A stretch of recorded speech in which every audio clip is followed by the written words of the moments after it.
So tonight the topic is soulmates. What knowledge base I speak on it is because I am an astrologer, and astrology is the science of the soul.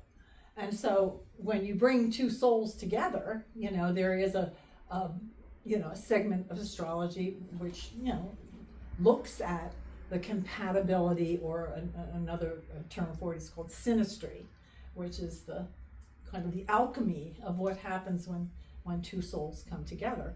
From that, there is this whole branch of astrology where you can look at couples and relationships. It doesn't have to be just man and woman. It can be a parent and child and siblings, whatever, friends, and you can see why you're drawn to people.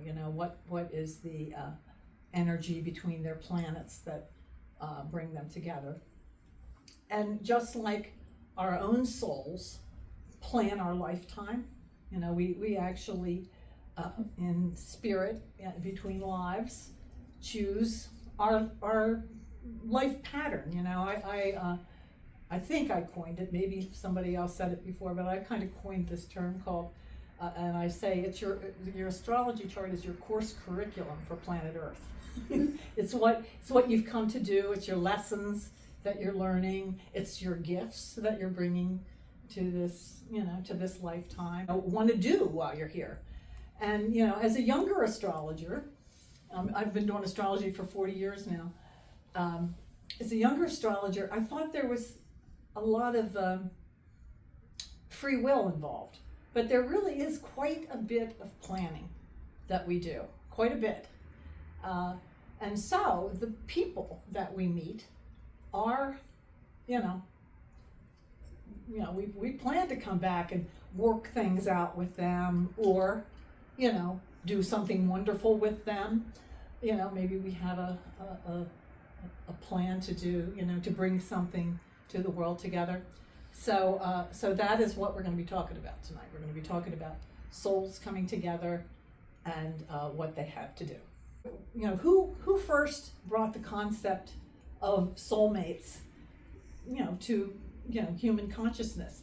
And it really was the Greek philosophers, and Plato was the first. He was the first one who identified soulmates and talked about them. And then he was a great teacher.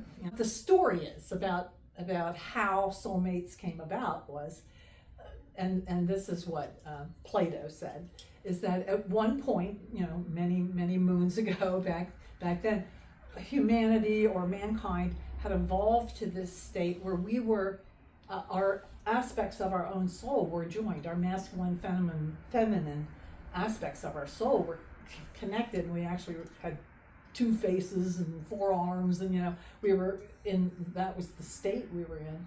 But Zeus, the god Zeus, who was the head god, didn't like that, because we were, something about we were getting too evolved, or we were getting too close to the gods or something. And so he divided our souls in half, and so then we had this masculine polarity and feminine polarity.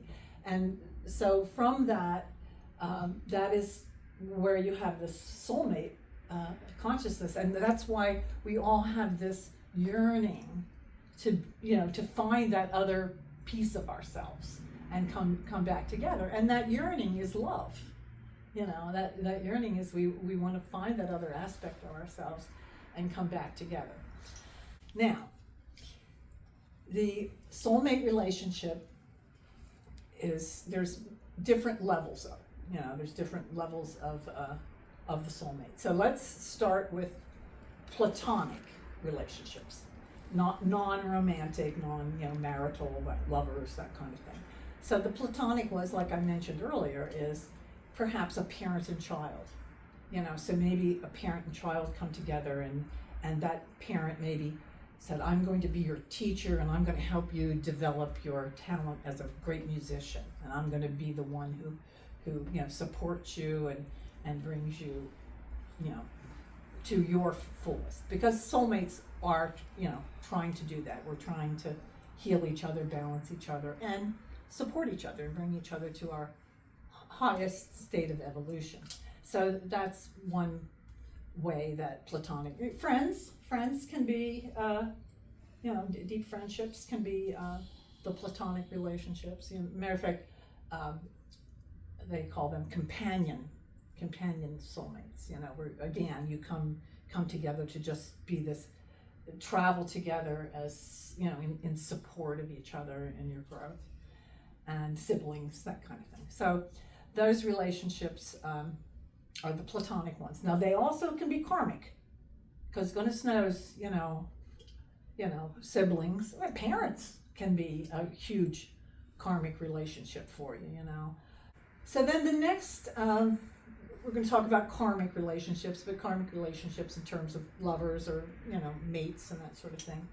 And so same thing with that. You keep coming back with people to work things out, and of course there is one of the strongest form of relationship where we really get our work for us. And so people, and a karmic relationship doesn't necessarily have to be bad, or I should say bad, have a lot of work to do in it, but they often do. And so, again, there can be issues with, domination one over the other, codependency, that kind of thing that we're working out with a partner. And they're very intense. It doesn't mean that there isn't love involved in those relationships, but there's also a lot of the egoic stuff in it that you're working out with that person. And they don't you don't necessarily waltz off into the sunset with these people. You have your time with them, and hopefully you learn from them. I know myself, I've had some wonderful karmic relationships, very deep, very loving, but they just didn't work out. But I learned a lot from those men that I was involved with. And again, they're not always the easiest. They're hard. There's a lot of difficulty in those relationships, a lot of lessons to be learned. But if you learn them, you are wiser. You know a little more about love then, and you bring that wisdom that you gained from that relationship into your next relationship, and hopefully learn to love a little better, love a little less with your ego and more with your soul and your heart. So that's the karmic relationship. The next one is a level of, like, let's see, it's twin soul, I think you would call it, or at least a soul that you have been with many, many times. And now when you get to this level, you're starting to come together with a soul to have a mission, almost, to have something that you have to do together, So it might be, I shouldn't say a simple or mundane, but it could be just to come together in love, bring forth a family, learn how to love, in harmony in a family situation, and and that could be the purpose of that relationship, to learn to be a mate, to be a parent together, to really develop that aspect of your relationship with that person. And then, another level of that kind of relationship is a relationship where you come together with the person and you have like a mission,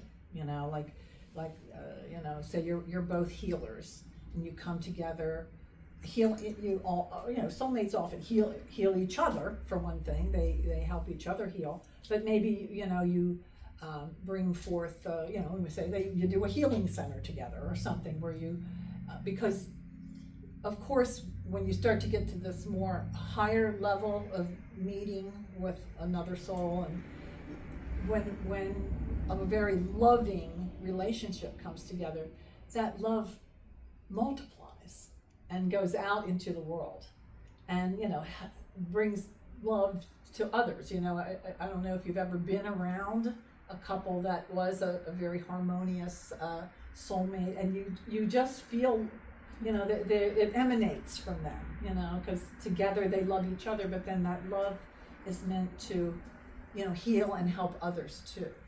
So so that is an aspect of the soulmate, and again a higher level of it, you know, where you've been with that person many times, and when you meet them, it's like you just know them, you know, it's like, oh, there you are, you know, hi, you know, and and you just feel that familiar with them, you can talk real easily, you know, the heart opens, you know, it's like a, you know, again, it's like meeting somebody you've known many times, and that's because you have. you've known them in many other lifetimes. But again, this is more like a relationship where your love is meant to multiply out and touch other people and reach other people. And then there is the twin flame relationship. So how many, have you heard about twin flame? Yeah. Okay, so the twin flame, although you would think this would be just, you know, Prince Charming and Cinderella coming together, and you know, waltzing around the ballroom floor. That, even though this is the most intense connection, the most intense, because this is, you know, thinking back to what Plato said, this is the person that is the other half of you. In other words, you are one soul reflecting and coming back together. But and great intensity, you usually recognize each other immediately, the same kind, but the intensity of it is so off the charts. I can't tell you how off the charts it is. And it's not smooth. It's not smooth because their purpose, you know, and the purpose of twin flames coming back together is it's for ascension, for one thing, and it's to clear the soul, to purify it. And so they mirror to you all your crap. and you know, you mirror back to them their crap. And so it's like sometimes it's like this rhythm where you come together and then, you know, something comes up, or, you know, you start getting, and then it's like you have to separate. Yeah. You can't stay in that frequency. It's so strong, and there's times when you almost hate them. Really, it's like, you know, because they're bringing up this horror thing in you, and so and it's so confusing. I'm telling you this from direct personal experience. They are a part of you, and they are you. See, that's the other thing. They are you in another polarity, and so it's really absolutely crazy. You know, it really can drive you crazy. But again, then you have these moments where you got to get away and try to you're balancing this energy, you know, this polarity, and then, you know, then it comes back together. You know, it's a little smoother. You know, you can be in each other's presence again without, you know, feeling like either you want to kill them or you know, whatever. You just love them so intensely you don't know what to do with all that love. But anyway, the twin flame relationship is, I don't want to say it's the highest, but right now, in where the earth is now, where humanity and the earth is now, you know, we're in this aspect of you know, the human consciousness that is purifying and getting rid of their ego. Really is what ascension is too. It's, you know, we're letting go of the ego and coming back to our soul. Because what happened is, in Atlantis, you know, first of all, let's go back to Lemuria. Have all of you heard about Lemuria? Okay, so in Lemuria, that was the highest state of consciousness humanity ever got to. we were really in light body then. We were just, you know, almost ethereal. We didn't speak. We communicated telepathically with each other. You know, it was really, I mean, we were in union with our higher self. You know, we were really in this very high state, the highest state that we ever, you know, evolved to. And then, well, and also in this time we were also in contact with the universe. And so we were in contact with other extraterrestrial races, and, you know, the planet was, you know, open to, you know, universal consciousness. But what happened is then, you know, we got into the Atlanteans started to develop, and they really, Atlantis was a civilization where there were many extraterrestrial races that all lived together. That's why it was so advanced, and it was very technological, had a lot of technology to it, and you know, but again, we were still in a very high state of consciousness for many years there. And but then, you know, ego started to take over, and other extraterrestrial races that weren't so friendly were coming in and trying to dominate and everything. So, and I don't know exactly how it happened, but we stopped letting the soul be the reason, and the ego came in. Because the ego is separation, you know, it's separation from oneness, you know, and we are heading back into oneness now. We're heading back into a state, you know, that we used to be in you know, back in Lemuria. We're trying to return to that. And it's a time now when the universe, you know, the divine plan, that, you know, we are in a divine plan. There is a plan for us, you know, we're supposed to keep evolving. And so the universe, you know, creator, God, goddess, whatever you want to call the higher, you know, power, wants to bring us back together, and it's being made more available to us now to come together in harmony. So the very high soulmate thing that I talked about earlier, where you come back with a mission and everything, that's one that, you know, where you're coming with that person, you help heal each other. But that relationship is much more harmonious, you know, and it comes together much more easily, and you don't have all that kind of craziness with the twin flame. The twin flame is like just, you know, down to the cellular level. You've got to let go, and the ego doesn't want to. The ego wants to hang on, you know. The ego doesn't want to. The ego wants to be right, wants to, you know, wants to be in charge, wants to, you know, doesn't want to, you know, be stripped bare like that, you know. Wants to hang on, and you're not allowed to do that in a twin flame relationship. You have to kind of just expose yourself and, you know, try to deal with this lovingly. You have to always call up love, no matter how pissed you are at them, how much you want to just say, go away, I don't want you anymore. I want a nice, easy soulmate relationship where I can, you know, it's really, but it also has its wonderful moments too. And I don't know how it all ends up. Mine hasn't ended yet. So, you know, and really it's pretty prevalent where most people keep going, yeah, because it keeps going until you balance that energy, and both of you, you know, both of you have to do it.